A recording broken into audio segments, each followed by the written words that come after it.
As soon as I've had a chat with Tom Watson, I'm delighted to see here Labour's deputy leader. Now, hi, Robert. We're going to talk a bit about referendums and all of that in a minute, but you also gave what I thought was quite an important speech earlier this week, because you are the first senior person in, one of the two major parties, I don't know for how long, who actually stood up and said there is a patriotic case for staying in the EU. Now, why do you think that so few senior current politicians are simply unable to make that case? I think right now politics is focused on the day-to-day. We've been focusing on this failing deal for 3 years. But actually, after those Euro elections, with the Tories in their leadership election, us reflecting on the result, there was a sort of moment for pause, I think. And for me, I just look back at our history. We've been talking a lot about Harold Wilson today. I mean, Harold Wilson said that... So in the shadow cabinet? In the shadow cabinet. Harold Wilson once famously said that the qualities of a good Prime Minister are a good night's sleep and an understanding of history. And so I went back and looked at it and I realised, the case wasn't made in 2016 in that referendum for... the people who created the European Union, they did it because they wanted peace and they wanted economic collaboration.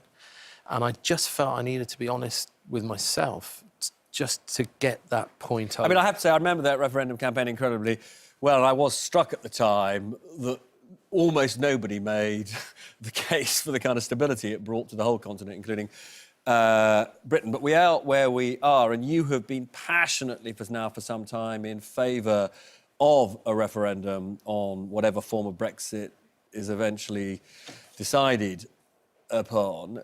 There was this important shadow cabinet today. Has Jeremy Corbyn, your leader, signed up now for it to be official policy that there will be a referendum, as far as Labour's concerned, in all circumstances? Yeah, on any deal, there will be a referendum. Our deliberations continue till next Tuesday. Jeremy felt it was very important that he consulted Trade Union General Secretaries and our National Executive Committee. And the gap is presumably that you're not clear yet whether Labour will sign up to campaign for Remain in this. Is that the uncertainty? Yes, how you would campaign. And so next week is going to be quite an historic meeting, I think, because, if we do end up deciding we're going to campaign to remain in the EU, it's kind of history-making. And I think that's quite important, because we could be electoral history if we don't make a clear statement of intent. And so just to be clear, for you, and obviously Labour, like the Tories, actually has been rather hammered in recent elections and in the polls, for you it's not enough for Labour simply to say you favour a referendum. It's got to be official policy that Labour wants to remain in the EU. I think for us, I think it's important, go back to the question, what's in the national interest? Where is the worker interest? It seems to me that when Boris Johnson wins, there's no chance of having frictionless borders if he gets his deal through. That is, to all intents and purposes, the end of British automotive manufacturing, something I've spent my entire life campaigning to defend. Japanese inward investment, the aerospace sector. I don't normally dodge. Can I just be absolutely clear? I thought your position was Labour has to sign up for Yes, I'm not dodging. I think under those circumstances, it would be impossible for us not to campaign to Remain and make the case for Remain. But you've got to say it now, though, haven't you? I think so. I think we're too late to say it. I think I would rather we'd have said it before the European Union elections, but I think we need to be decisive and do it with some humility. And can I just, because Anushka wants to share just a few important stats with us, but before I go to her, just one final thing. Jeremy Corbyn, as I understood, said to you and your colleagues at Shadow Cabinet today that he'd recently been reading about how Harold Wilson conducted himself in that campaign. It was quite interesting that Wilson, in a sense, stood above the fray. You had Jenkins campaigning for Remain, Benn actually to take us out of what was then the common market. Do you think Corbyn would play a similar role of slightly standing back from the fray? I think that wouldn't be unreasonable. Harold was a great man, and in difficult circumstances he held our party together. And I'm looking at Lucy over there. There's no way Jeremy's going to make Lucy do something she doesn't want to do. And so, we've got to be grown up about this. Yeah. But I do think the party should have a strong position so we can be clear with the country. OK, that's very helpful. So this obviously does play into whether or not Labour can win back votes you seem to be losing at the moment. And Anushka, I think you've got some data on this you can share with us. Yeah, because at that Shadow Cabinet meeting that you've mentioned, there was a leaked document that was circulated that suggested a more pro-Remain position wouldn't necessarily be good for Labour. Now, some of our geeks sort of jumped on that. They don't necessarily agree with that. Take Professor Rob Ford from the University of Manchester. He said you can't just say the seats we need voted Leave, therefore the voters we need in those seats favour Leave. You just can't. And people making this argument base it on data from people like Ian Warren that shows that even in Leave voting constituencies, the Labour vote is often driven by Remain supporters. And overall, Ian Warren has actually published data about the 2017 Labour vote and showed that over 7.5 million of those voters were Remainers, 3.386 were Leavers. That is 69.1% of the total vote. Now, Ian almost doesn't like to be dragged into the debate in Labour. He actually says that his spreadsheets have been weaponised in this debate, and it's not all about data. And I thought it was interesting that today he tweeted this thread from Labour's Lisa Nandy, who said MPs care about more than statistics, and here are a few things that they care about. Number one, the voters that they've lost over recent decades who share their values but think we no longer share theirs. One here, the people who aren't very visible in polls but are angry about a lack of compromise. And number five, keeping our promise. By that she means over Brexit. Yes, really. And that's why she's one of 26 MPs who have signed a letter urging against a second referendum. Robert.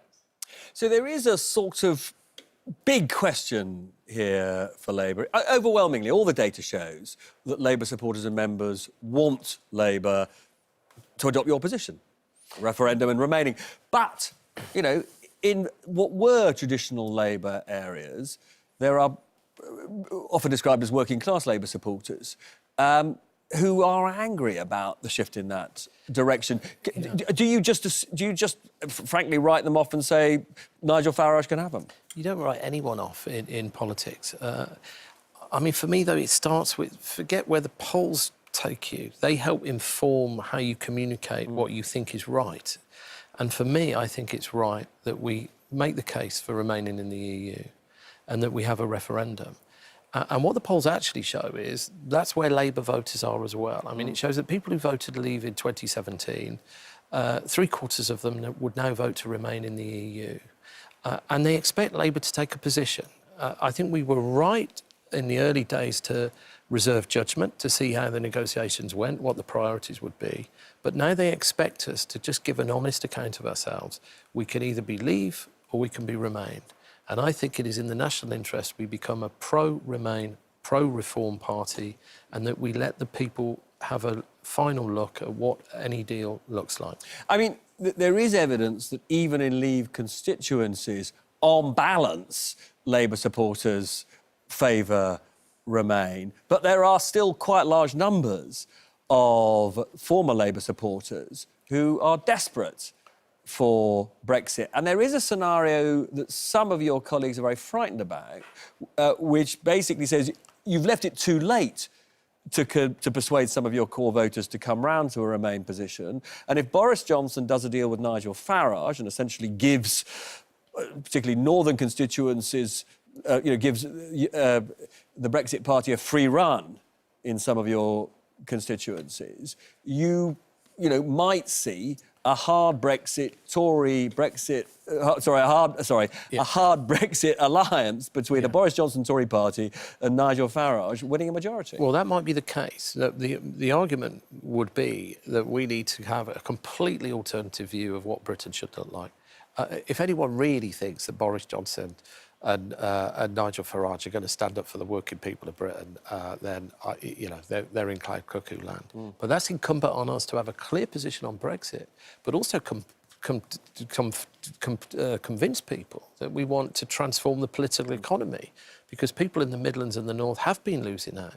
There are too many losers in the economy. All those young people in the intergenerational divide who are entering the labour market with fewer rights, lower wages. We're not building enough homes for them. How are we going to transform the NHS? Our older folk who need social care. The white noise of Brexit is stopping us getting those messages over, and that's why we need a clear position.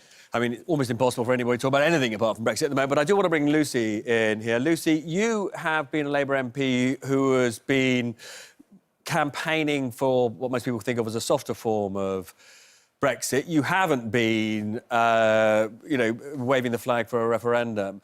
That said, Liberal Democrats surging, taking share from Labour, Greens surging, taking share from Labour.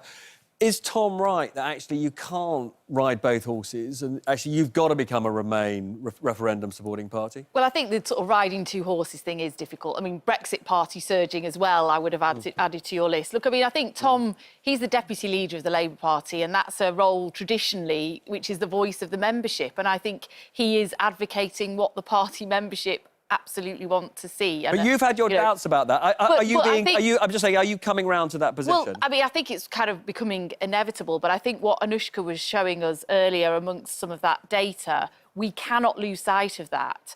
There are many long-standing Labour voters, they might not have been Labour in 2017, but they were before then, who live in the Midlands and in the North, in my constituency as well, who did vote Leave and who are really angry with us that Brexit isn't happening. And my main worry really about a second referendum is, would the result be any different? Because I've not seen any real evidence that public opinion has shifted, that the recent Euro elections showed us that the country was as divided as ever over Brexit. So a bit like Tom was saying there, I want to see us focusing much more on the deep root causes of Brexit. Why was it that so many traditional Labour areas and other areas voted Leave? Because they're fed up of austerity, they're fed up of not having any opportunity, they're fed up of not having investment, of poor public services, of globalisation and businesses moving out of their town and their area. And we've really got to address that, I think, before we even consider going to another second referendum. Otherwise, we're going to get the same result. I mean, it does seem to me that Lucy hits on a very important issue here, which is, even if there is a referendum, and whichever way it goes, we are still going to remain, almost certainly, a really divided nation. Well, yeah, but it's a way of getting an end to this, isn't it? I mean, the reason I've... Would it in reality be an Well, end, I think Tom? it would. I mean, it would be the third time we've done this. Clearly, parliamentary democracy has let people down. Government have failed. We've had 3 years of paralysis in Westminster. We can't agree on a deal. But as Tony Blair says, it might be we can agree on a process to conclude Brexit. And I think that's the only way you can do that is reluctantly say to the people, here's the deal, take it or leave it. And what's your message, just to be clear? The 26 of your colleagues who signed this letter, making it clear they're very worried about Labour moving in this direction, many of them actually on other political issues would be very close to your position. Yeah. What do you say to them? Well, look, I respect their position. The one thing about this debate is there's too much of questioning people's motive. The people who signed that letter strongly believe that. Now, I fundamentally disagree with them, but I don't. I'm not going to criticise them for because they're trying to stand up for their constituents as well. I just disagree fundamentally with them, and I feel very honestly we just have to be straight with the country. There's no way any political party is going to get 100% of its MPs back in any particular option. That has gone. We should just be realistic about that. I think the idea of unity on almost anything at the moment in any political party is for the birds. Lovely to see you as always. Please don't go.